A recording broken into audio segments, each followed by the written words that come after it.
Ah, je suis pas obligée. Alors, je commence un petit peu en avance. Il y a toujours les échos au début. Je commence un petit peu en avance. Il y a toujours les échos au début. Je commence un petit peu en avance. Il y a toujours les échos au début. Voilà, donc sur le groupe, est-ce que je peux... Voilà, donc sur le groupe, est-ce que je peux... Voilà, donc, hop. Non, ça va le faire. Voilà, c'est mieux. Oui, là, ça y est. Parce qu'il s'était ouverte. Donc, bienvenue sur le groupe Maîtrise Yoga ou via Zoom, bienvenue dans cette petite interview un petit peu en avance. Je vais en profiter pour me représenter, puis après je présenterai notre invité. Alors, moi, je suis Wendy, coach sportif et mental. Donc, j'accompagne les personnes pour les aider à avoir un corps, un état physique et mental, un esprit et un corps au top de leur forme, optimiser, pérenniser leur corps, leur esprit et puis leur vie perso comme leur vie pro. Avec ma méthode, donc Maitri Yoga, qui allie le corps et l'esprit, parce que tout est lié, tout est... Donc, on reconnecte son corps, on reconnecte son esprit, on apprend à s'observer, à se connaître, à s'aimer surtout. C'est de là que tout va partir, qu'on va tout construire sa vie perso comme pro. Hein. Donc, plus on y mettra de l'amour, de la joie, et plus on pourra être heureux, épanoui, s'accomplir pleinement. Voilà, c'est le but du programme Maitri Yoga. Et donc aujourd'hui, je suis hyper contente, hyper ravie d'accueillir une femme formidable. Donc c'est Maître Leca, Bernadette Leca, qui est donc avocate, médiatrice et qui est spécialiste dans la gestion des conflits. Et elle va nous parler donc de son coaching, puisqu'elle est coach également, coach donc spécialiste dans la gestion des conflits, spécialiste dans la communication, et entre autres la communication consciente, donc communiquer avec soi. Elle va pouvoir nous en dire un peu plus. Donc je vais te laisser te présenter. Je t'ai présenté brièvement. Donc voilà, bienvenue, bonjour Bernadette, comment tu vas et si tu peux te présenter. Oui, merci Wendy. Merci pour ton invitation. Bonjour à toutes et à tous. Je suis vraiment très, très heureuse également d'être avec toi aujourd'hui et avec vous aussi. Oui, alors donc merci pour la présentation, ça me touche énormément. Donc je m'appelle Bernadette Leca, je suis avocate effectivement, médiatrice et coach. Je suis avocate depuis 2012. Et je suis devenue médiatrice en 2018. Et lorsque je suis devenue médiatrice, lors de la formation de médiation, j'ai entendu parler forcément des émotions, de l'aspect mental, de différentes choses qui, au-delà de mon métier de médiateur, m'ont profondément inspirée à moi personnellement et m'ont permis de véritablement changer ma vision du monde, ma vision de mon métier, et ma vision aussi de ma façon aussi d'interagir avec moi et avec mon environnement. Et je suis arrivée petit à petit jusqu'au coaching. Et en tant que coach, j'accompagne les personnes à communiquer avec elles-mêmes et avec leur environnement. Alors, j'ai beaucoup aimé ta présentation de ce que tu faisais parce qu'il y a des similitudes. Voilà, il y a vraiment, ça me parle énormément parce que pour moi, la communication consciente, c'est le fait d'entrer en lien avec soi, tout d'abord, et ensuite avec son environnement, dans un état d'esprit de coopération, de collaboration, quelque chose qui soit gagnant-gagnant. Et c'est vraiment tout part de cette intention-là. Et lorsque je parle de conscience, pour moi, c'est une pleine conscience. C'est vraiment cette capacité à s'observer, à voir ce qui se passe en soi et autour de soi et à être en lien constant entre soi et son environnement. Il y a vraiment cette double dimension de moi et de moi avec les autres, de moi avec mon environnement, de moi avec le monde. Il y a vraiment, pour moi, c'est une danse entre l'intérieur et l'extérieur et tout part de nous. Et c'est pour ça que ça part par une communication avec soi et une hygiène mentale, une hygiène émotionnelle. C'est pour ça que ça me parle beaucoup aussi ce que tu partages, d'abord avec soi et ensuite pour pouvoir communiquer avec le monde. Et lorsque je parle d'environnement, pour moi, l'environnement, c'est les personnes, notre entourage, les relations que l'on a et pas que. Pour moi, communiquer avec son environnement, c'est communiquer dans tous les domaines de notre vie. C'est-à-dire que la communication, c'est quelque chose que j'explore aussi bien moi personnellement qu'avec mes clients dans tous les domaines importants de leur vie et de ma vie. C'est-à-dire que je l'ai pu l'explorer dans le rapport à l'argent, dans le rapport avec notre lieu de vie, dans différents domaines finalement, dans le bien-être, la santé. En fait, à chaque fois, il y a ce même mouvement dans l'aspect professionnel. À chaque fois, il y a ce même mouvement entre intérieur et extérieur. Et donc, ça comprend les relations et pas que. Ça comprend tous les domaines qui sont importants dans notre vie. Voilà ce que déjà je peux te dire de ce que Ouais, je puis fais. c'est super et ça rejoint vraiment, puisque moi, donc, du coup, le yoga, c'est comme d'autres voilà, thérapies ou autres, c'est un chemin vers la connaissance de soi et justement la conscience de soi pour vivre en conscience et pour pouvoir donc justement vivre sa meilleure vie consciemment. Et, et donc voilà, c'est vraiment, donc voilà, ça permet vraiment d'approfondir cette connaissance de soi par cette communication à soi. Alors justement, comment du coup si tu pouvais définir donc ce fait tu t'en as parlé un peu déjà, mais de communiquer donc avec soi, le définir et puis comment on fait du coup? C'est des quelques clés peut-être parce que c'est dans tes ateliers, je pense que justement tu Oui, développes, mais c'est assez vaste, mais mmh, en fait, pour moi, le fait de communiquer avec soi, c'est le fait de communiquer avec les différentes parties de soi. C'est également le fait de communiquer dans différents aspects, l'aspect émotionnel, l'aspect énergétique, dans vraiment différents aspects, depuis l'espace du cœur. Et à chaque fois, il va y avoir nécessairement des outils, effectivement, pour communiquer avec soi. Euh, pour moi, en fait, comme lorsqu'on va à l'école, en fait, quand on est enfant, on va à l'école, on nous donne une trousse pour un cartable, des fournitures. Mais je pense que pour traverser la vie, pour traverser le quotidien et pour communiquer avec soi, de la même façon, il y a des outils.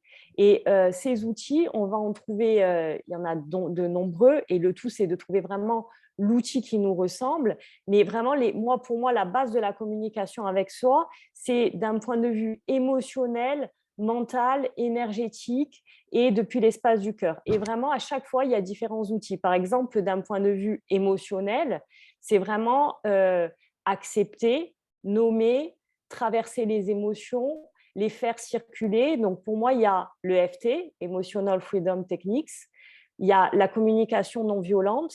Alors vraiment, pour moi, la communication non violente et le l'EFT, c'est pour moi deux outils, deux ressources qui vont ensemble. Parce que la communication non violente, elle va permettre on va l'utiliser d'abord avec soi, pour mettre des mots sur ce qu'il se passe à l'intérieur, sur ce qu'on ressent, tu vois, vraiment ce qui se passe dans le corps, faire le chemin jusqu'au corps, comment est-ce que je me sens, qu'est-ce que je ressens, quelles sont les sensations corporelles, et ensuite, à travers ça, voir quel est le message que l'émotion a à nous offrir. Et le message, ça va être à travers les besoins. Quels sont les besoins nourris et non nourris? Et c'est pour ça aussi que ce qui est vraiment important et ce qui rejoint ce que tu partageais, c'est que on parle beaucoup des émotions. Pour moi, toutes les émotions sont importantes. Et lorsque je travaille avec mes clients, je travaille avec toutes les émotions dont la joie. Parce que pour moi, la joie, c'est un moteur. Donc, on travaille beaucoup avec la gratitude. Comment est-ce qu'on peut se connecter avec la communication non violente à la joie pour en faire un moteur et pour pouvoir la suivre, en fait. Voir, OK, au quotidien, qu'est-ce qui me nourrit? Qu'est-ce qui me met en joie? Qu'est-ce qui fonctionne? Et ensuite, prendre des décisions dans tous les domaines de notre vie. Et de la même façon, pour d'autres émotions, voir quelle est l'émotion qui est présente, quel est le message qu'elle a à nous transmettre, la faire circuler en tapotant aussi, parce que pour moi, l'émotion est une énergie. Avec l'EFT, ça a vraiment pris tout son sens, en fait. Parce que tant que j'avais la communication non violente, il me manquait quand même quelque chose. Ces deux outils associés, pour moi, c'est magique, en fait. C'est la base pour moi de l'hygiène émotionnelle. Donc, il y a ça, donc il y a la gratitude aussi. Il y a aussi le vocabulaire des émotions, le fait d'être en mesure de mettre des justes mots sur ce qui se passe à l'intérieur. En fait, on connaît tous plus ou moins lorsqu'on commence à faire un travail sur nous ou même en général, même si on a du mal à les exprimer, on sait qu'il y a les 5 émotions de base, la peur, la colère, la tristesse, la joie, le dégoût. On sait qu'il y a ces 5 émotions-là et 6e, la surprise.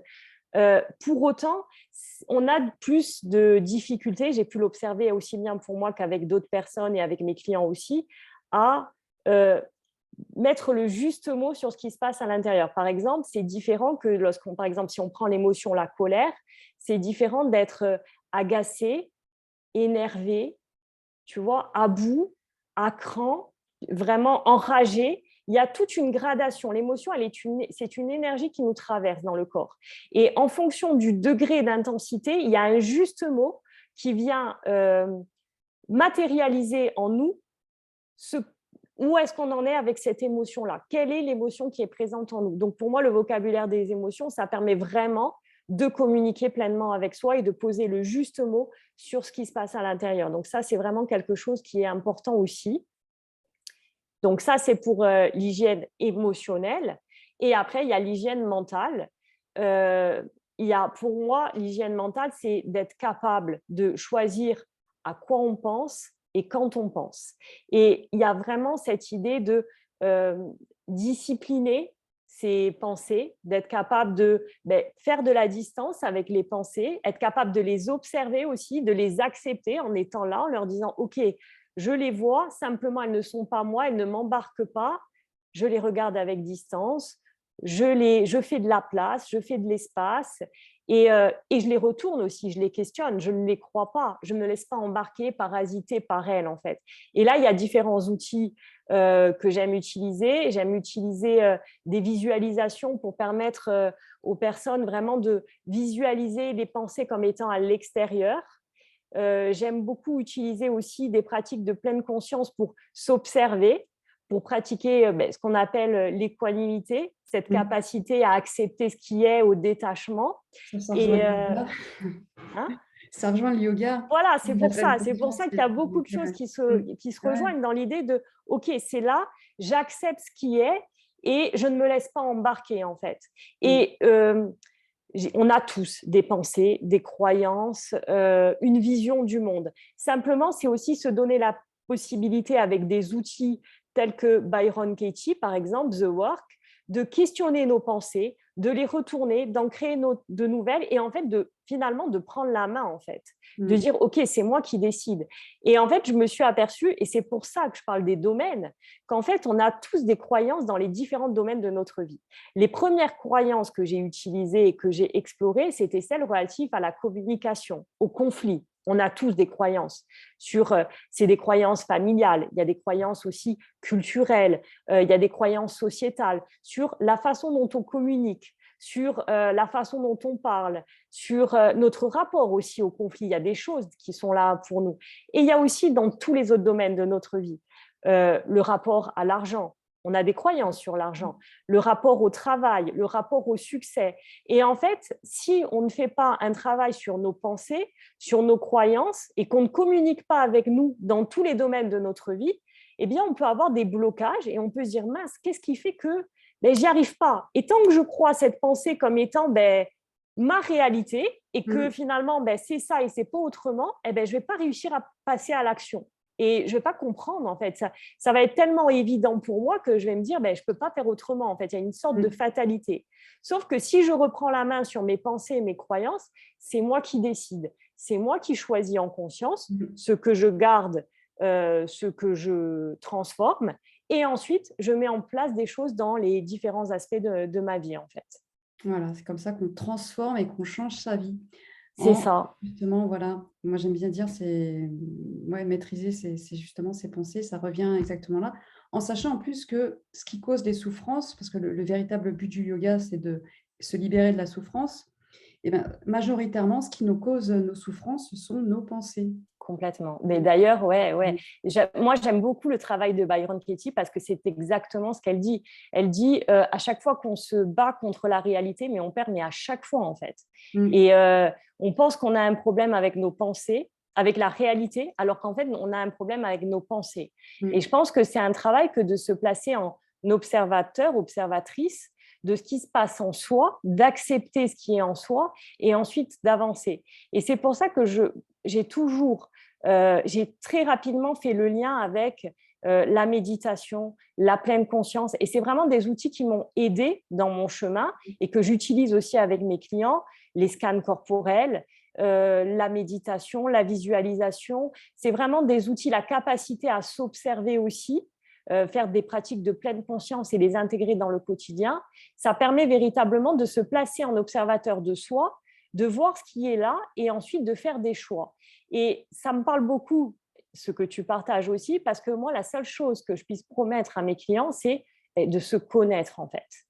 C'est vraiment pour moi, la communication consciente, c'est avant tout un outil d'écologie intérieure et de connaissance de soi. Moi, j'en sais rien de ce qui va se passer dans leur vie et c'est eux qui vont être maîtres de leur vie et de leur chemin. La seule chose que je puisse savoir, c'est que nécessairement en mettant ça en place, ils vont apprendre à mieux se connaître et aussi à s'aimer. Et c'est vrai que quand on parle de communication avec soi, ça passe aussi avec l'amour de soi, la Mmh. façon dont on se parle, euh, le fait de se parler le langage de l'amour, l'utiliser les 5 langages de l'amour, les utiliser envers soi. Il y a aussi, voilà, il y a énormément d'outils qui me viennent, qui me viennent lorsque je te parle. Il y a aussi le fait de s'ancrer, s'aligner, partir depuis l'espace du cœur. Il y a vraiment voilà, beaucoup d'outils qui, selon moi, l'ancrage, l'alignement, qui viennent enrichir la communication avec soi et avec son environnement. Ouais, tu parlais de l'amour de soi, moi c'est la base, hein, c'est pour ça que j'ai écrit ce livre et qu'effectivement, finalement, on se rend compte que quand on aime quelqu'un, qu'est-ce qu'on va chercher à faire? On va chercher à l'observer. D'ailleurs, d'abord on l'observe, on va chercher à l'écouter, se rapprocher, le connaître et communiquer avec. Donc c'est tout ce qu'il faut, ce qu'on va faire avec nous-mêmes, avec l'amour de soi. Chercher à s'écouter, s'observer, se comprendre et communiquer donc avec soi pour répondre à ses besoins. Parce que c'est ça, Complètement. répondre à ses besoins et C'est ça. Et vraiment faire. On est souvent dans l'attente de chercher des choses à l'extérieur. Et en fait, tout part de nous et tout est à l'intérieur. Et la paix commence avec nous. Et lorsque on est en paix à l'intérieur, forcément, cette paix, elle va jaillir autour de nous. Et le chemin, il commence avec nous. Il y a vraiment un mouvement mmh, qui, pour moi, est un mouvement énergétique, en fait. mmh, C'est ce mouvement de d'abord nous avec nous. C'est-à-dire que mmh, souvent, effectivement, quand on est en lien avec quelqu'un, on va vouloir le comprendre, on va vouloir communiquer. Et pour autant, on commence d'abord, c'est important de commencer à part qu'est-ce que je veux, être au clair mmh, avec soi, qu'est-ce que je exact. veux, qu'est-ce que je veux pas, de quoi est-ce que j'ai besoin, satisfaire mes besoins par moi-même. Et pour ensuite partir d'un espace d'abondance, en fait. C'est la coupe remplie. Mmh, C'est je remplis ma coupe, je m'aime, ça déborde et ensuite j'entre en lien. Et je sais ce que je veux, ce que je veux pas, quelles sont mes intentions, qu'est-ce que je veux mettre, qu'est-ce que je veux nourrir dans la relation. Et c'est vraiment un espace pour moi, un espace de puissance en fait. mmh. Ouais, on ne peut pas donner, ce que j'avais mis dans mon livre et que je répète souvent, on ne peut pas donner ce qu'on n'a pas. Donc d'abord prendre soin de soi, d'abord s'aimer soi, se remplir d'amour pour ensuite pouvoir le donner, à l'extérieur. Et puis du coup, oui, tu parlais des émotions qui sont donc les messages, hein. Le corps, a des messages aussi, le corps. Le corps ne ment pas d'ailleurs, c'est ça qui est extraordinaire parce que des fois nous-mêmes on se ment, on n'est pas très honnête avec nous-mêmes. Mais le corps, lui, ne ment pas. Donc, les messages du corps et puis le message des émotions. Donc, c'est comme ça qu'on va s'écouter par nos émotions. Donc, c'est parce que souvent, il arrive que, selon notre conditionnement, on refoule, j'ai vu ça, refouler ses émotions, parce que forcément, on n'aime pas être triste, on n'aime pas être en colère, donc on dit, ah, c'est moche ça, et on va vouloir tout de suite refouler cette émotion, et on sait que c'est très mauvais maintenant à nos jours, puisque ça ressort par les maladies du corps, les maladies émotionnelles. Donc voilà, d'écouter aussi ces messages, ces émotions, de pouvoir, Ouais, elles répondent, en fait, c'est un besoin, quoi, des messages pour répondre à des besoins. ouais, et c'est vrai que c'est important ce que tu dis, c'est qu'on a beaucoup de conditionnements. En fonction de euh, l'environnement dans lequel on a grandi, on a pu recevoir des messages et encoder des messages sur la place qu'on peut laisser aux émotions. Et, euh, et c'est important, en fait, de faire tout ce chemin. L'émotion, en fait, étymologiquement, c'est mettre en mouvement. L'émotion, c'est une énergie qui nous traverse, elle nous met en mouvement. Et elle nous dit, OK, il y a quelque chose qu'il est important de nourrir. Donc, c'est important d'apprendre à accueillir, nommer, faire traverser l'émotion. Et oui, et c'est un chemin aussi. Et je pense que la première étape, c'est vraiment l'intention. C'est le fait de dire, OK, je veux m'y intéresser. Et même si au départ, le processus, il va être plus mental, avant de devenir plus corporel, avant que ce soit l'appel vraiment du corps, il va y avoir un processus qui va se faire et c'est vraiment un processus pour moi à mettre au quotidien. Et à force de le faire, c'est comme une graine que l'on arrose et à force, un petit peu tous les jours, eh bien, ça devient un automatisme en fait. Tu parlais de conditionnement, c'est important et tout le monde, pour moi, est capable de le faire dans l'autre sens. Et c'est vraiment suivre l'élan naturel, en fait. Mmh. Et tu parlais justement, j'aimerais bien que tu nous parles de ta croyance justement sur les conflits, parce que je pense qu'il y a il y a beaucoup cette croyance que tu avais sur les conflits là. Si tu pouvais nous en parler. Moi, j'en avais énormément de croyances sur le conflit, sur la communication.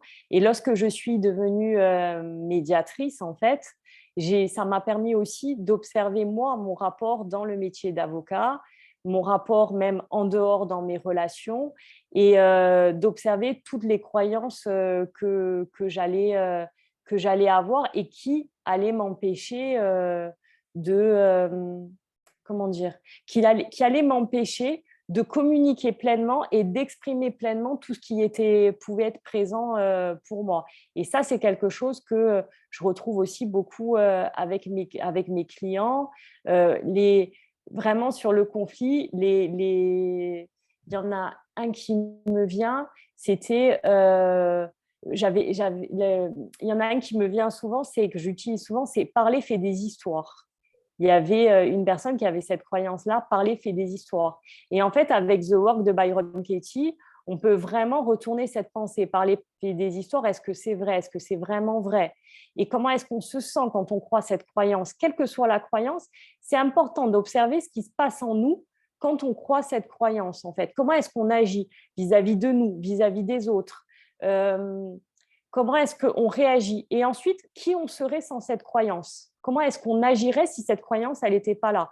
Sans forcément s'en détacher, mais simplement observer. Et puis ensuite, la retourner. Et j'avais beaucoup aimé cette croyance dont on était parti parce que, donc, on retourne toujours avec Byron Katie. Donc, c'était parti de parler fait des histoires, parler ne fait pas d'histoire, parler permet de communiquer, parler fait de belles histoires.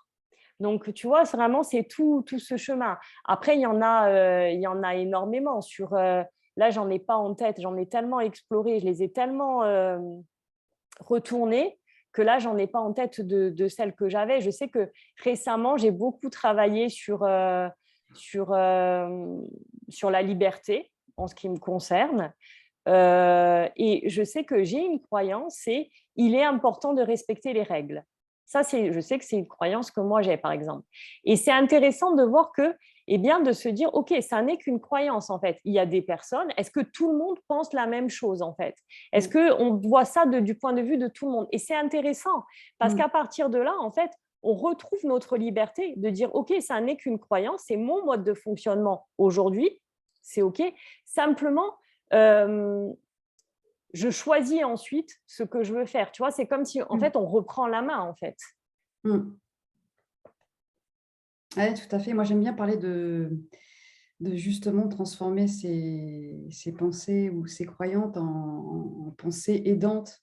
Parce que des Complètement. fois, justement, on a les croyances et c'est ces croyances qu'on dit, comme on appelle limitantes, et qui vont donc nous bloquer, nous limiter dans notre vie parce qu'on a telle croyance, du coup, on va pas pouvoir faire quelque chose, on va se limiter, c'est pour ça ça va nous bloquer dans notre vie.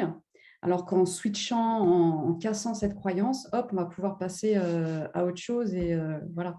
Bien souvent, ce sont nos croyances qui nous arrêtent, quoi.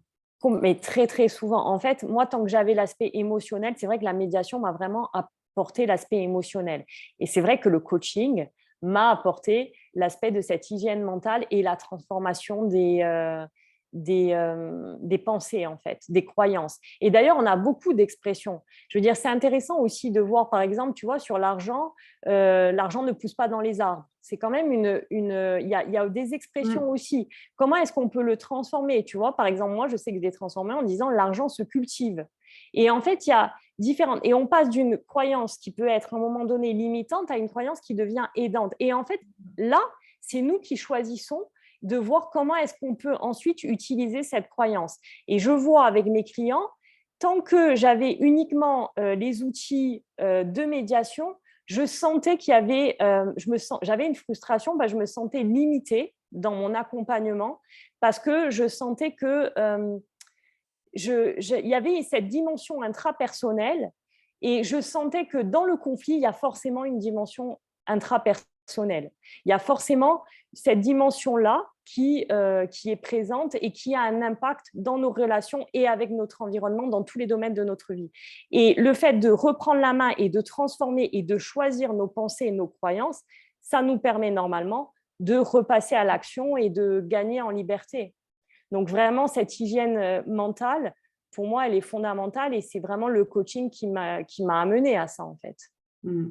Et c'est vrai qu'on est conditionné, on est plein de croyances. Tu parlais d'argent là, mais c'est vraiment, ça c'est une chez la majorité des personnes, on pensait que, au niveau de l'argent, on a même le côté un peu, conditionné dans notre dessin animé. Je me rappelle quand petite et tout, le riche est méchant et le pauvre est gentil, Ouais, voilà, donc du coup, bah, non, je veux pas être riche parce que sinon, je vais être méchant. Donc là, je résume, complètement. vraiment mais c'est quand même, voilà, consciemment,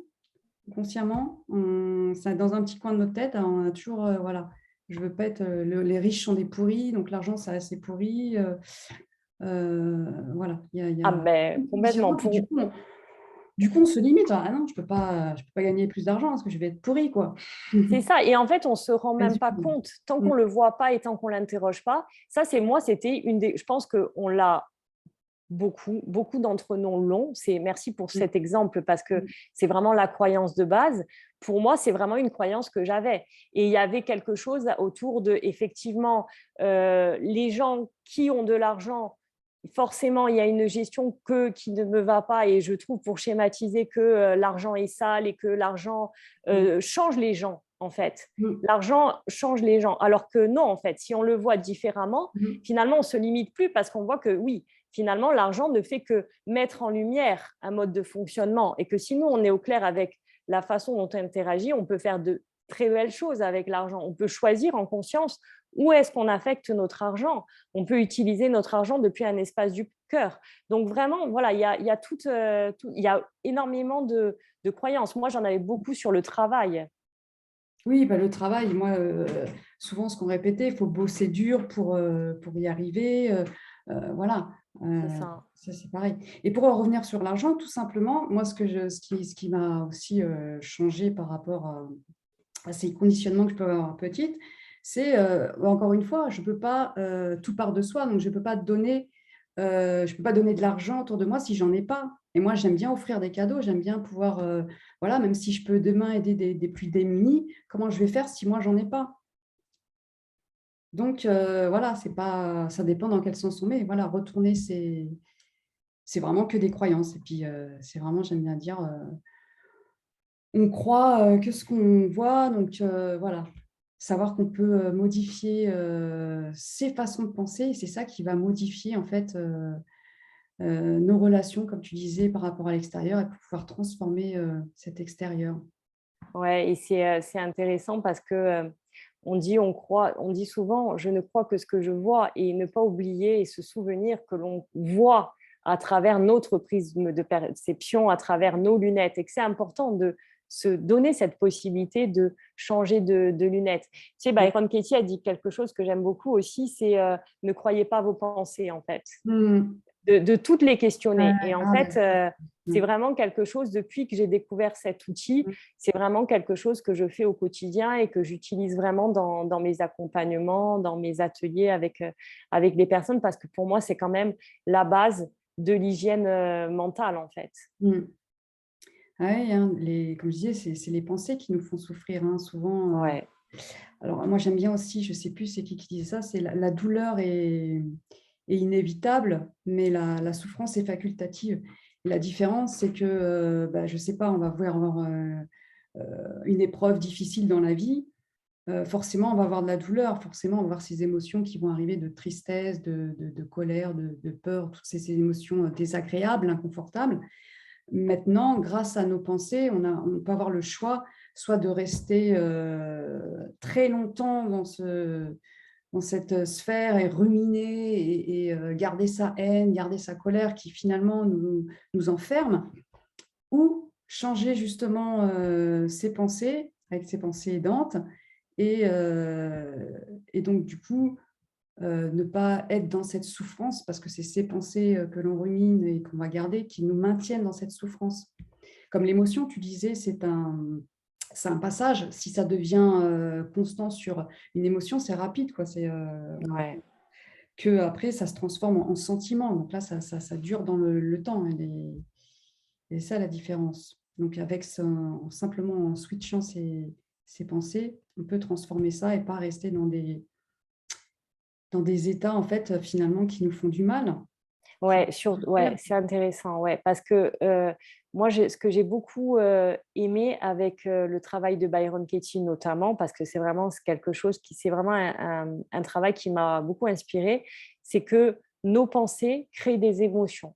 Et c'est important de voir comment est-ce qu'on se sent, qu'est-ce qu'on ressent, qu'est-ce qui se passe dans le corps, comment est-ce qu'on agit quand on croit cette pensée, quand on croit ce qui est en train de nous arriver, quand on croit vraiment ce qui se passe, lorsque vraiment on lui donne de la place.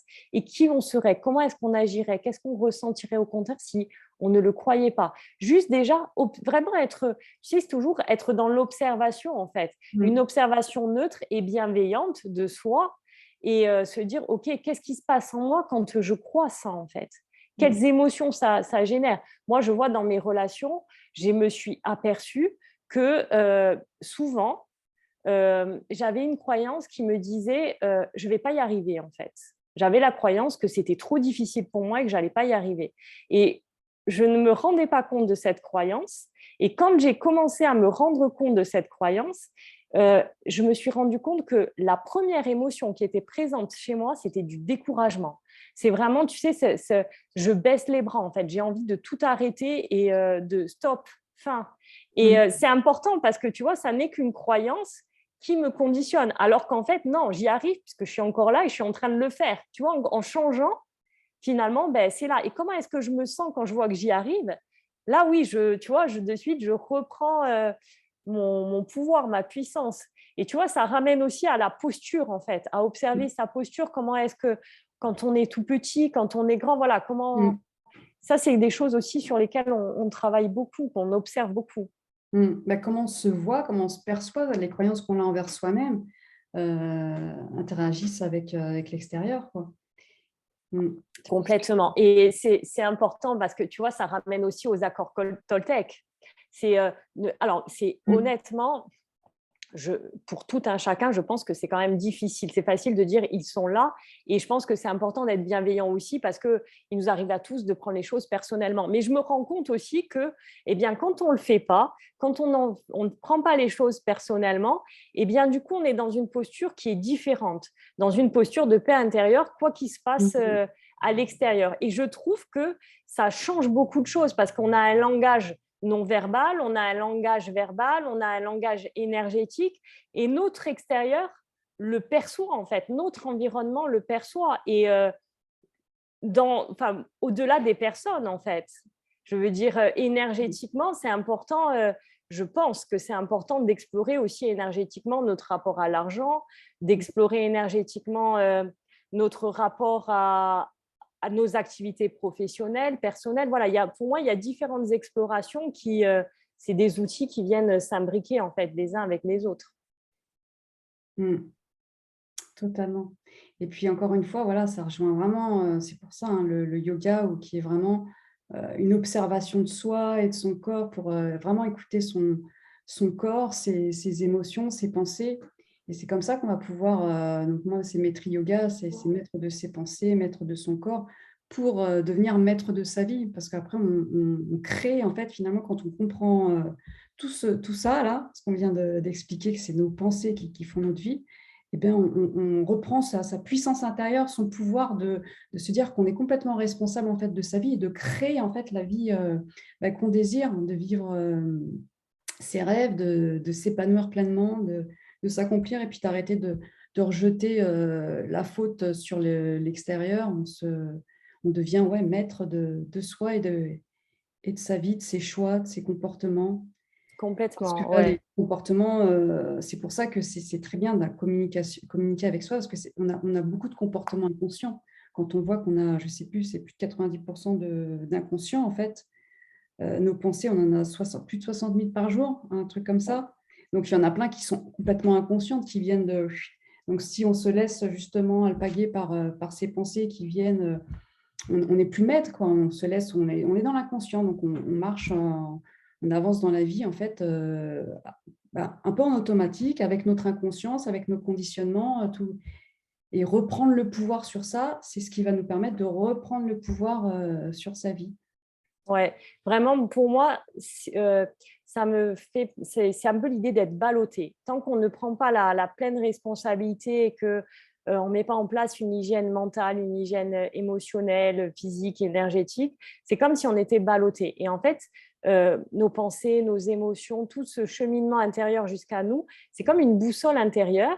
Et c'est comme si on était le capitaine d'un navire, et quelles que soient les circonstances extérieures, qu'il pleuve, qu'il vente, qu'il neige, qu'il fasse beau, on a cette boussole et on ralentit et on observe ce qui se passe à l'intérieur de soi, comment est-ce qu'on se sent, on se nourrit de l'intérieur, et ensuite on décide, on fait le chemin jusqu'à nous, et ensuite on prend la pleine responsabilité de nos émotions, de nos relations, de notre vie. Et ensuite on va à l'extérieur et on choisit en conscience ce qu'on met en place, ce qu'on ne met pas en place. On reprend la main dans nos relations et dans les différents domaines de notre vie, en fait, Mm. dans tout ce qui est important pour nous, en fait. Exactement, ouais. Exactement. Voilà, on fait le tour un peu. Juste pour, tu parlais d'EFT, pour les personnes qui ne connaissent pas du tout, juste expliquer dans quelques secondes là, ce que c'est EFT. C'est un de tes Ouais, outils que tu utilises. oui, alors c'est une technique de libération émotionnelle. Il y a des points énergétiques sur lesquels on appuie, des points d'acupression, et en fait, on tapote sur différents points euh, en parlant, en fait, hein, et en disant un certain nombre de choses de façon à libérer les émotions. Tu vois, il y a différents points qui sont des points énergétiques, et ça Mhm. permet véritablement de faire circuler l'émotion. Il y a énormément de, de choses disponibles en ligne. Il y a le congrès de l'EFT, il y a Noël Cassan qui fait énormément de choses, qui est formatrice en EFT. Il y a énormément de ressources qu'on peut trouver en ligne sur l'EFT et sur toutes les ressources, dont l'EFT, effectivement.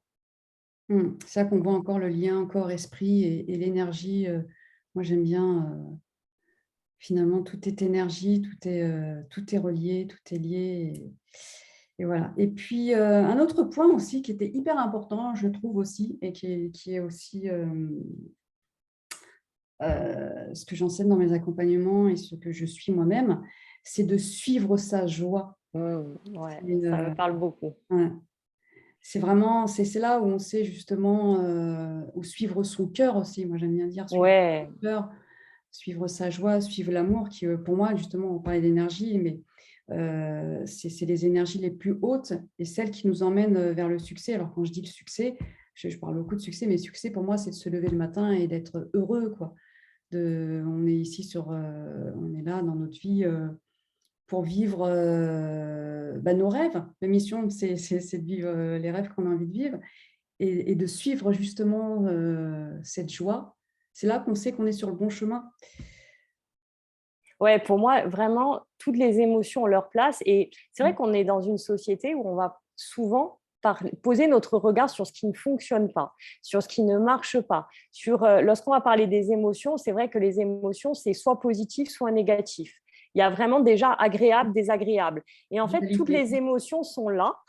Mm. Et pour moi, la joie, c'est vraiment une émotion qui, c'est vraiment ça, ça me parle énormément, c'est suivre sa joie. C'est-à-dire que moi, ce que je fais beaucoup et ce que j'invite mes clients à faire, c'est prendre un temps au quotidien pour partir de ce qui est nourri en nous, connecter cette joie avec nos besoins. Parce que lorsque une émotion, c'est des besoins satisfaits ou non. Et lorsqu'on ressent de la joie, tous nos besoins sont satisfaits. Et ce qui est important aussi pour moi de préciser, c'est que lorsqu'on dit la joie, il y a aussi toute une gradation. Se sentir sereine, se sentir apaisée, se sentir nourrie. C'est déjà des émotions qui, je veux dire, la joie, elle a différents degrés. Et il y a des besoins qui sont nourris. Donc, c'est important pour moi de prendre un temps et de partir de ce qui est nourri en nous, prendre un temps d'exploration au quotidien et se poser la question, OK, quelles sont les choses pour lesquelles j'ai de la reconnaissance. Tu vois, lorsqu'on me propose quelque chose, lorsque je fais un projet dans ma vie personnelle, je prends toujours un temps pour, OK, comment je me sens à l'intérieur? Qu'est-ce qui se passe à l'intérieur de moi? Quelles sont les sensations physiques? Quelles sont les émotions? Et j'aime observer aussi la joie, parce que la joie, lorsqu'elle est là, hop, on la suit en fait.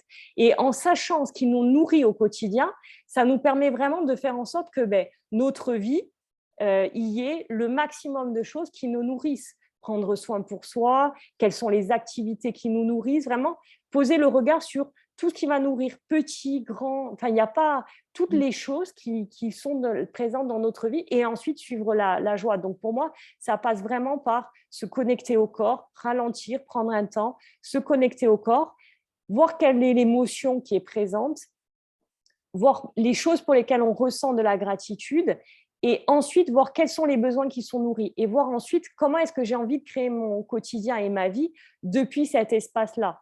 Et finalement, pour moi, suivre sa joie, ça revient aussi à suivre l'élan du cœur. Et pour moi, ça permet vraiment de vivre une vie alignée, en fait. Je pense que lorsqu'on observe qui on est, qu'est-ce qui nous anime, on est au plus près de qui on est. On apprend à se découvrir, en fait. Pour moi, suivre sa joie, c'est un outil de connaissance de soi. Mm. Pour moi, c'est ça, parce que vraiment, on est au plus juste de qui on est. Tu vois, par exemple, qu'est-ce qui m'anime? J'adore parler de communication. Et par exemple, ce moment que l'on a, ensemble, là, aujourd'hui, pour moi, c'est un moment de gratitude. Et là, c'est répondre à ton invitation, c'est vraiment suivre cet élan de la joie, tu vois, et vraiment faire en sorte qu'il y ait de plus en plus de choses au quotidien qui soient nourries, de besoins nourris, de choses qui nous correspondent, en fait. Et c'est important, je pense. Ensuite, ça permet de se poser des questions et d'ajuster nos vies en fonction de ce dont on a besoin, de ce qui est nourri, de ce qu'on veut voir de plus en plus nourri en nous, en fait. Tu vois, si je me pose la question de qu'est-ce qui m'anime, qu'est-ce que j'ai envie de faire de plus en plus, qu'est-ce que j'ai envie de vivre de plus en plus dans ma vie, dans le quotidien. Et je pense qu'on parle beaucoup des émotions, on va dire, qu'on peut appeler, alors j'aime pas ce mot, mais négatives, la peur, la colère, la tristesse, et il y a aussi la joie, en fait. Et c'est important d'avoir des outils pour se connecter à la joie, et c'est une forme d'abondance, et c'est poser son regard sur un espace d'abondance aussi. C'est des questions essentielles justement que j'aime aussi poser. Qu'est-ce qu'on aime, qu'est-ce qui nous porte joie pour justement ça nous guide vers le chemin, comme tu le disais si bien. Moi aussi, j'aime pas trop dire émotions négatives parce que du coup, je me suis aperçue que chez beaucoup de personnes, bah, ils refoulent beaucoup ces émotions et ça cause vraiment, je le répète, ça cause des maladies émotionnelles. Tout ce qui s'exprime pas s'imprime dans le corps, donc c'est important. Et là, la communication est très importante pour une bonne communication, une relation saine dans les relations, d'exprimer justement ses émotions. On peut exprimer sa colère sans violence, sans taper sur l'autre, parce que là c'est néfaste. Maintenant, la colère, il y a des colères saines. La colère, elle nous indique un message, c'est que nos limites ont été dépassées. Complètement. Donc, c'est important d'exprimer à l'autre que là, ses limites ont été dépassées. Complètement. On Et peut tu vois, exprimer, voilà, communiquer. et justement, Mm, si je fais le chemin jusqu'à moi et que je me dis qu'est-ce que je ressens, qu'est-ce qui se passe en moi face à un élément déclencheur, peut-être qu'il y a quelque chose dans la relation ou dans une conversation qui m'a déclenché, si je fais je fais cette communication, que je mets en place cette communication avec moi, ça me permet aussi de faire le tri dans mes pensées, de voir s'il n'y a pas à un moment donné une croyance, quelque chose qui est là, et finalement de savoir ce que je veux, ce que je veux pas, ce qui est là pour moi, qu'est-ce qui s'est passé pour moi, et ensuite je retourne vers l'autre depuis un espace de puissance. Tu sais, c'est pas comme si ok, tout est là et non. D'abord, moi, je fais le chemin jusqu'à moi. C'est un peu comme si je faisais un peu le ménage, tu vois. Je me mets au clair avec moi-même sur ce qui s'est passé en lien avec ça. Et ensuite, depuis un espace de puissance, de congruence, je vais exprimer à l'autre, voilà ce qui s'est passé, voilà ce que moi j'ai ressenti. Et indépendant, voilà, je me suis peut-être raconté des histoires, il y a peut-être des croyances ou pas, il y a eu des émotions, il y a quelque chose qui s'est passé pour moi. Voilà, je viens de te l'exprimer. Et s'il y a des besoins, comment est-ce que moi je fais pour les satisfaire? Et ensuite, comment est-ce que moi je peux faire des demandes claires et précises? Et chacun, pour moi, ce qui est vraiment important, c'est un peu comme en danse, en fait. C'est quand on regarde Dirty mm, Dancing, c'est mon espace, c'est ton espace de danse. Et pour moi, c'est quelque chose qui vaut aussi dans la communication. C'est important que chacun ait son espace et je ne vais pas du côté de l'autre parce que c'est sa responsabilité. Je reste de mon côté, dans ma responsabilité, dans mon cercle d'influence. Je me concentre sur ce sur quoi j'ai la main. Et moi, je n'ai pas la main sur le comportement de l'autre. C'est impossible. mm. Par contre, j'ai la main sur ce que je pense, ce que je crois, mes pensées, mes émotions. Ça, j'ai la main dessus. Et sur mes besoins et sur ce que je veux mettre en place. Donc, c'est vraiment se concentrer sur notre cercle d'influence et ensuite aller voir l'autre pour dire voilà, moi, ce que je veux. Voilà ce qui s'est passé pour moi. Et forcément, effectivement, la colère, bien souvent, c'est une limite. Apprendre à dire non, à poser nos limites. C'est vraiment tout un processus, en fait. C'est Mm, vraiment le chemin jusqu'à soi et ensuite vers les autres. mm. Ouais, tout part de soi, on revient à chaque fois. Ouais, tout part de soi. Et quand, tu sais, j'aime beaucoup dire aussi, finalement, ça revient à mieux être en paix avec soi, en fait. Mieux être avec soi pour ensuite mieux vivre avec les autres. Parce que la paix, ça part de l'intérieur. La paix, elle commence avec nous. Oui. Et si à un moment donné, je suis en why émotionnel, eh bien, il va y avoir du why émotionnel autour de moi, en fait. Si c'est le désordre à l'intérieur, il va y avoir du désordre à l'extérieur.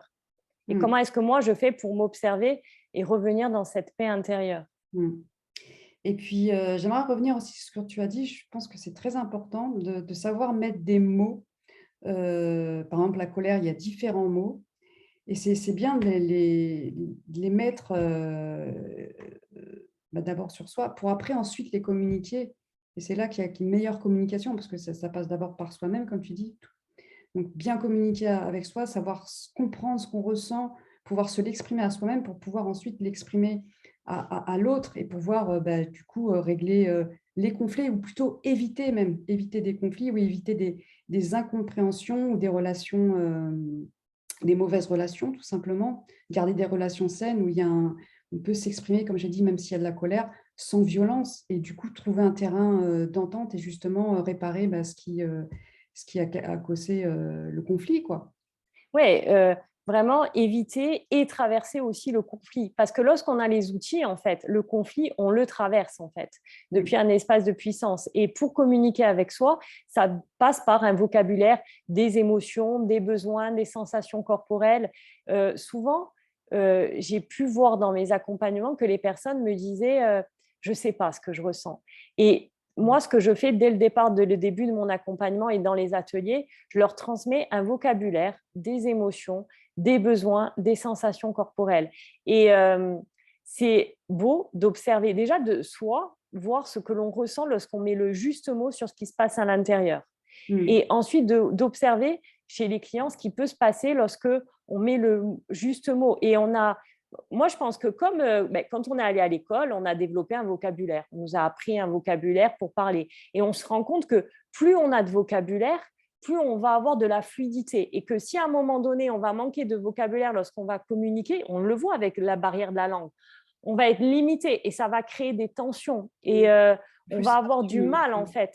Et de la même façon, avec le vocabulaire des émotions, ça ouvre la communication, ça ouvre l'espace vers soi et vers les autres. C'est vraiment, pour moi, vraiment, ça ouvre. Et c'est important vraiment de dire, OK, qu'est-ce que je ressens dans mon corps? Et il y a toute une liste que l'on peut trouver facilement sur Internet, des sensations corporelles, des émotions. C'est des listes, bien sûr, qui ne sont pas limitatives, des besoins et qui permettent vraiment de mettre le juste mot sur ce qui se passe à l'intérieur de nous. Et pour moi, c'est fondamental. C'est le premier pas qu'on va faire jusqu'à nous. C'est-à-dire que c'est important de dire, OK, j'accepte que l'émotion soit là et je vais poser un mot sur l'émotion. Et d'ailleurs, lorsqu'on pose un mot sur l'émotion, le juste mot, là, il y a déjà un relâchement. On se sent compris par soi-même, en fait. On se dit, OK, je me comprends. Je sais ce qui se passe à l'intérieur pour moi. Et lorsque j'ai mis le juste mot et que je sais ce qui se passe à l'intérieur pour moi, c'est là que je peux aller le dire à l'autre. Si je n'ai pas fait ce chemin jusqu'à moi, comment est-ce que je peux aller dire à l'autre que je ressens si moi, je ne sais pas moi-même et que je n'ai pas mis le juste mot sur ce que je ressens?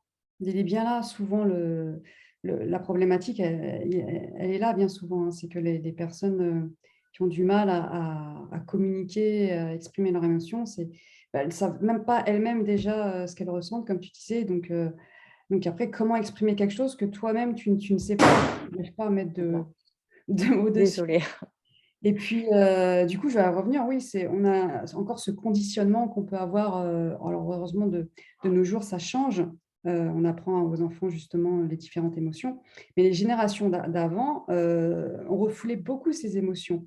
Par exemple, un garçon qui pleurait, on lui disait ah, bah, arrête de pleurer, il n'y a que les filles qui pleurent, des Complètement. choses comme ça. Donc, ils refoulaient complètement leurs émotions. Et du coup, voilà, quand c'est refoulé, ils ne savent. Ils deviennent un peu immatures émotionnellement, justement, parce qu'ils sont tellement appris à refouler qu'une fois, quand ils ont l'émotion, bah, ils ne savent plus ce qu'ils ressentent, ils ne savent plus s'exprimer à eux-mêmes et donc ils ne peuvent pas l'exprimer autour d'eux. Puis ça crée donc des incompréhensions. Ouais, c'est vraiment très, très important ce que tu partages, c'est que le premier chemin, c'est de dire, OK, j'ai le droit de ressentir une émotion. Et c'est vrai que souvent, il y a eu cette différence entre les garçons, les filles. Il y a eu aussi, tu vois, moi je vois en Corse, il y a beaucoup de pudeur. Il y a aussi des choses culturelles, sociétales, beaucoup de pudeur avec les émotions, de ne pas montrer à l'extérieur ce que l'on ressent.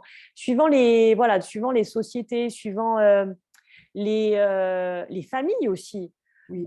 C'est différent. Donc nous, en étant enfant, on a pu encoder, moi je sais que c'est quelque chose qui m'est arrivé, le fait que eh bien, c'est important d'être forte. Et que être forte, c'est ne pas montrer ses émotions. Donc pour être forte, c'est pas les ressentir parce que sinon on est vite submergé. Et là, en fait, c'est la place que l'on laisse à la vulnérabilité. Voilà, pas montrer sa vulnérabilité. Voilà, ne pas montrer sa vulnérabilité. Et si on ne la montre pas à soi, on ne peut pas la montrer aux autres. Donc, le chemin, il commence toujours avec nous.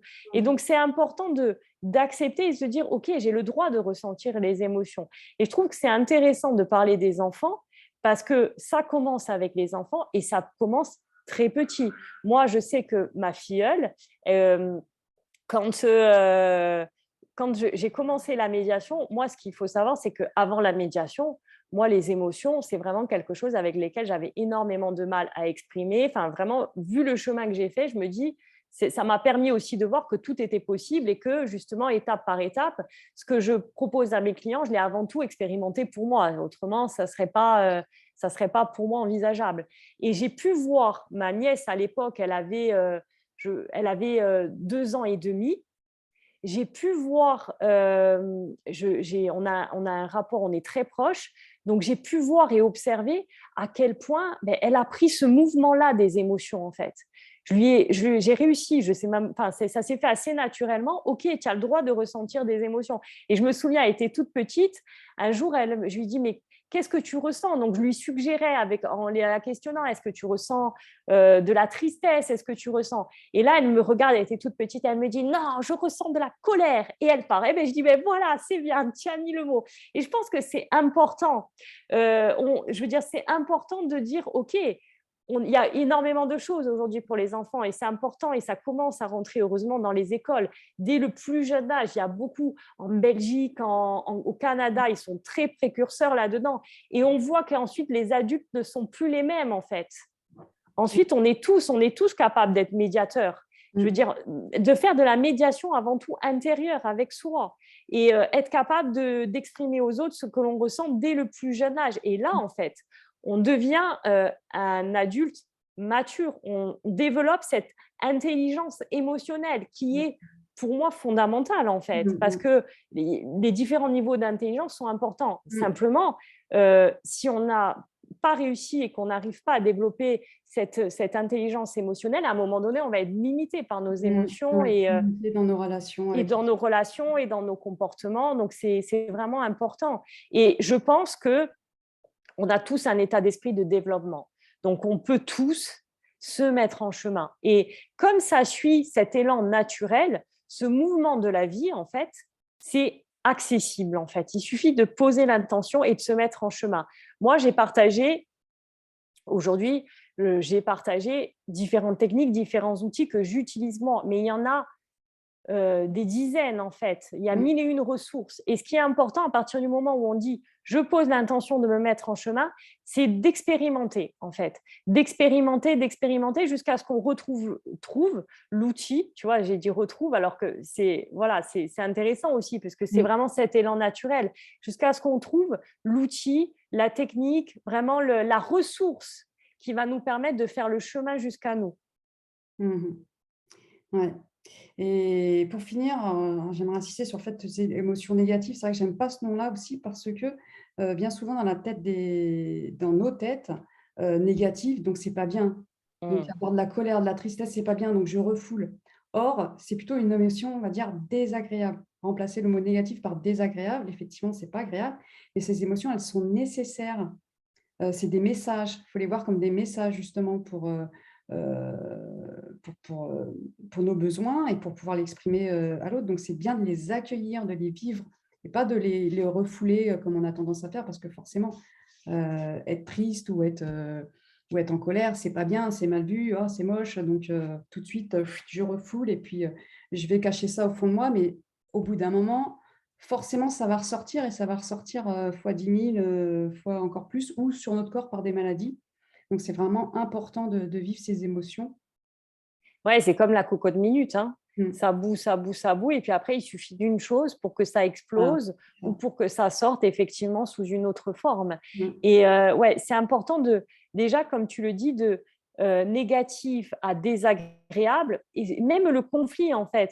Qu'est-ce Mmh. qui est désagréable dans le conflit? Qu'est-ce qu'on n'aime pas dans le conflit? Qu'est-ce qu'on Mmh. n'aime pas dans les émotions? En quoi est-ce que c'est désagréable? C'est important d'observer et Mmh. ensuite d'essayer vraiment de se placer de plus en plus en observateur, observatrice de soi pour vraiment même réussir à sortir de désagréable, à se dire, OK, elle est là, je sais que j'ai les moyens de la faire circuler en fait. Et c'est OK. Et même si dans Mmh. l'instant T, c'est désagréable, OK, j'essaye de me détacher, de respirer par la respiration. Enfin, Mmh. il y a mille et une techniques, La mais respiration, une c'est des vraiment premières, c'est voilà, c'est avec la respiration, je vais ouvrir l'espace. Voilà, comment est-ce que je me sens quand je mets de la respiration dans cette tension, en fait? Voilà, c'est vraiment le voir comme une tension. Où est la tension dans mon corps? Comment est-ce que je peux justement faire en sorte que cette tension disparaisse? Indépendamment d'agréable, désagréable, juste observer ce qui est, en fait, à l'intérieur de nous. ouais, tu disais conflit, c'est vrai que pour beaucoup de gens, par exemple, ils fuient le conflit parce que pour eux, c'est une mauvaise image, or comme je l'ai dit, on peut tout à fait avoir un conflit et c'est normal en fait parce que, qui dit conflit, il dit, des idées différentes, des points de vue différents et il est normal, que quand 2 personnes se rencontrent, quand il y a relation, on ne peut pas avoir toujours le même point de vue. On s'enrichit justement du point de vue de l'autre. Donc, pouvoir discuter de nos points de vue sans qu'il y ait violence, en fait, tant qu'il y ait l'acceptation des points de vue de l'autre, voilà, on peut parler et il n'y a pas de conflit, en fait. C'est quand on, Et s'il y a un conflit, on le traverse en fait. voilà, Et on le le traverse. conflit permet de créer la communication depuis cet espace-là. Parce que c'est important d'explorer nos croyances sur le conflit et notre rapport par rapport au conflit en fait. Parce que souvent, on va être position sur position. Je veux pas, je veux pas. Quel est notre rapport au conflit? Dans quelle mesure observer avec bienveillance et voir ce que l'on peut mettre en place? Dans quelle mesure j'arrive à entendre le point de vue de l'autre?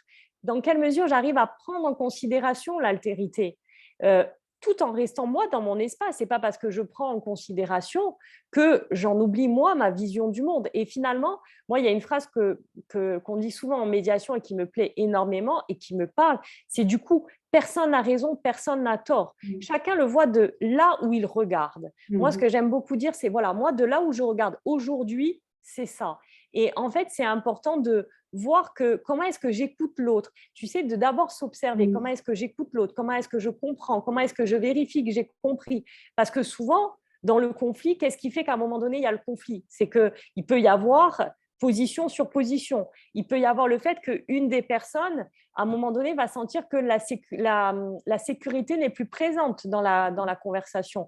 Et on va avoir un langage verbal, un langage non verbal. Peut-être que ça va, on est tous les uns les autres des miroirs. Donc peut-être que la façon dont nous, on agit et on interagit, ça va mettre en miroir des parties chez l'autre, ça va venir le déclencher et c'est sa responsabilité. Mais comment, moi, est-ce que je peux faire pour partir depuis un espace de paix et travailler mon rapport au conflit, travailler ma façon d'entrer en relation, ma façon de mieux me comprendre, de mieux comprendre l'autre et voir que oui, le conflit, qu'est-ce que j'aime pas dans le conflit? J'aime pas l'écrit peut-être, j'aime pas le fait qu'il puisse y avoir des mots. Et OK, et ensuite, une fois que j'ai fait le tour de tout ça, quelles sont mes limites? OK, et ensuite dire à l'autre, voilà, moi, là, c'est ma limite en fait, et je te pose ma limite. Et souvent, lorsqu'on est en conflit, on est soit dans une conversation, dans une communication qui va être constructive, soit dans une communication qui peut être destructive. Et quand elle est destructive, on peut aussi nous voir comment est-ce qu'on observe, comment est-ce qu'on réagit. Est-ce qu'on a tendance à dire, tu sais, à maximiser les choses ou à les minimiser? Par exemple, tu fais toujours ça, les reproches, tu fais jamais ça, à pousser notre point de vue. C'est important aussi de s'observer avec bienveillance et de voir comment nous, on agit pour nous changer à l'intérieur. Alors, ça ne veut pas dire que ça va fonctionner avec la personne en face. Ça veut dire qu'on se donne les moyens que ça fonctionne pour nous et pour notre environnement et pour notre entourage. Après, pour moi, dans une communication, on est deux. Et c'est important qu'on travaille ensemble, qu'on avance ensemble. Et je ne peux pas faire le boulot pour l'autre. Et l'autre ne peut pas faire le boulot pour moi.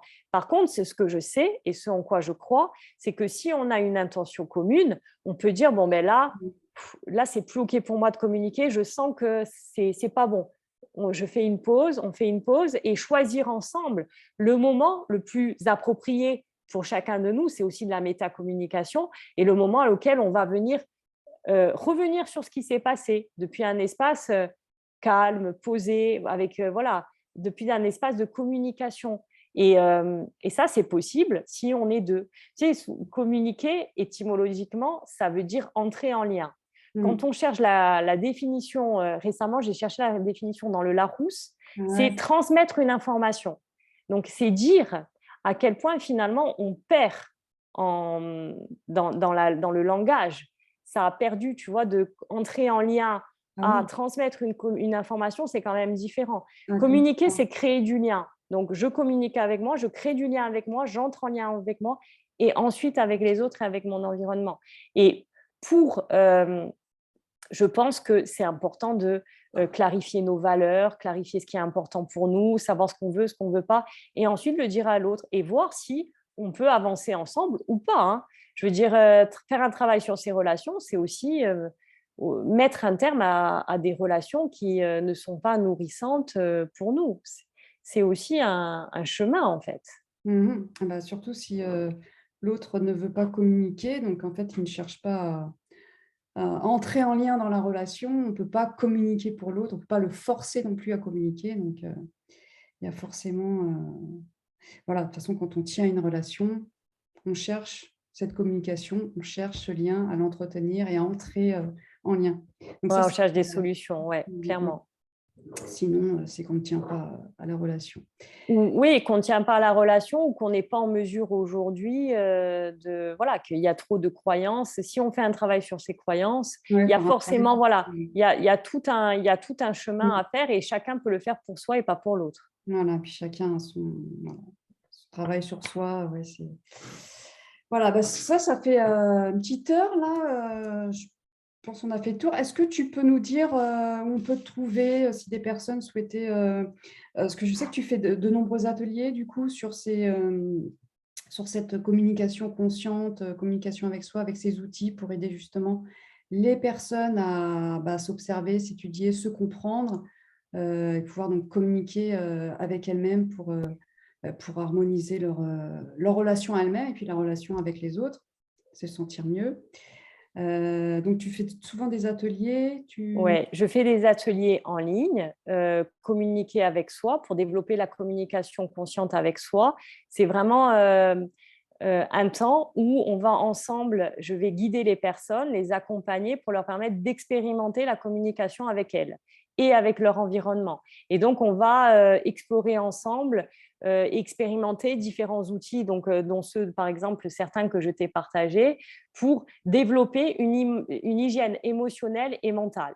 Et à la fin de l'atelier, parce que pour moi, l'autonomie des personnes que j'accompagne, elle est fondamentale, je vais transmettre aux personnes un PDF avec des ressources, de façon à ce que les outils qu'on a expérimentés ensemble, elles puissent se les approprier et les mettre en place au quotidien pour développer une communication avec elles-mêmes et avec les autres et avec leur environnement dans tous les domaines qu'elles voudront explorer. Après, ensuite, pour moi, la communication, elle est transposable, comme je te le disais, dans tous les domaines de mmh, la vie.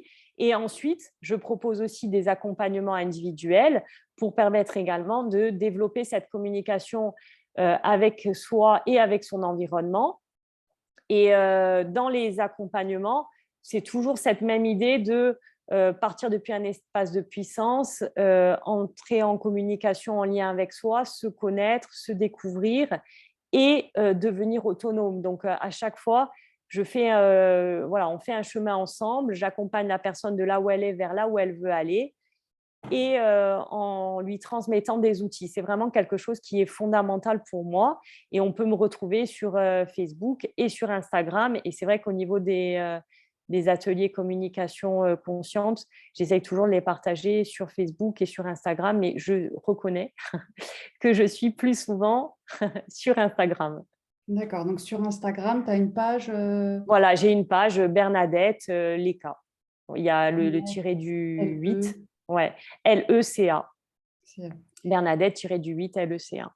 donc voilà, Instagram et Facebook, Bernadette Leca. Ouais, c'est ça. Voilà, bah, on a fait le tour. Tu voulais rajouter quelque chose? Un petit mot de la fin? Ouais, non, il y a rien qui me vient, non, je pense on a fait le tour. Ah bon, on a fait le tour. Peut-être, Ouais. ouais, je pense qu'on a fait le tour, et juste, le dernier mot, ça serait de dire que tout part du cœur. Donc c'est vraiment, suivre l'élan du cœur. Pour moi, c'est la base, c'est l'intention qui précède l'action, c'est: «OK, je pars depuis l'espace du cœur». Le cœur connaît le chemin.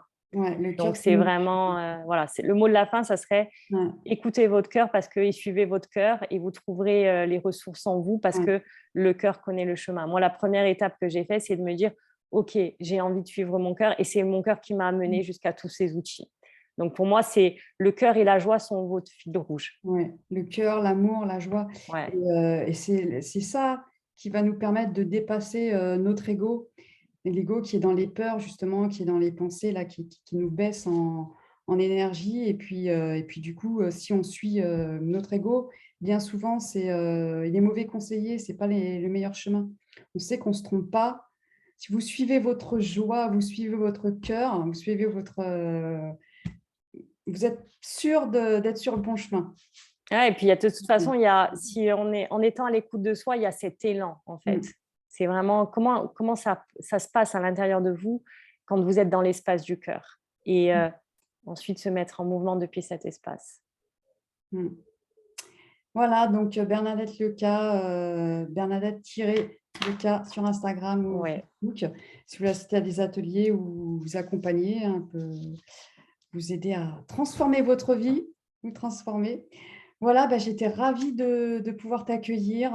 Merci beaucoup pour cette discussion toujours enrichissante. Voilà, j'espère que ça vous a apporté, à vous qui nous écoutez, des points de vue différents, que ça vous a ouvert un petit peu des compréhensions. Voilà, eh bien, je vous dis à très bientôt. Au revoir. Namasté tout le monde. Au revoir et merci à toi, Wendy. Namasté.